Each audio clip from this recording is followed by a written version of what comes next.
সবাই খালি বলে আমার বাবা জমিন খাইবো, কিন্তু আমার বাবার জমিন দেয় না। আমার বাবার দখল আছে, এই দখল থেকে দখল দিছে। আমার বাবার ছেলে নাই, আমার বাবা ডরা জান আমরা মানুষের বাড়ি থাকি। আমার বাবা আঙ্গ সাহস না পাইরা উনিও উত্তেজিত হয়েছে। বললাম বাবা কথা বললো না, তুমি আজকে কথা বলো, তোমার সমস্যা দেখি অভিযোগ করতে শোনার মতো উত্তেজিত হয়েছে। পরে উনি স্ট্রোক করতে হ্যাঁ বলবো আচ্ছা আমরা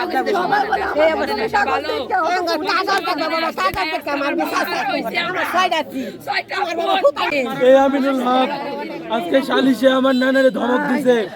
ও জানতো আমার নানা হার্টের রোগী। আমার নানা উত্তেজিত হয়েছে, তারপর আমার নানা হয়েছে। আমার নানার এই আমিনুল হক মারা গেছে। বাবা হারাইছি, বাবা তো আর আসবে না, বাবা আর আসবে না।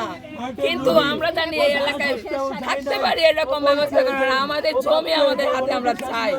না বলছে যে আজকে ফয়সালা করে দেবে। ফয়সালা করে দেওয়ার পরে আমাদের যে জমিটা নিয়ে সমস্যা, এটা নিয়ে কথা না বইলা অন্য একটা শরীরের জমি নিয়ে কথা বইলা পরে এটা নিয়ে একটু উত্তেজিত হয়ে কথাবার্তা বলে মানে রাগান্বিত হয়ে পরে আমার চাচা রইলা পরে মারা গেছে।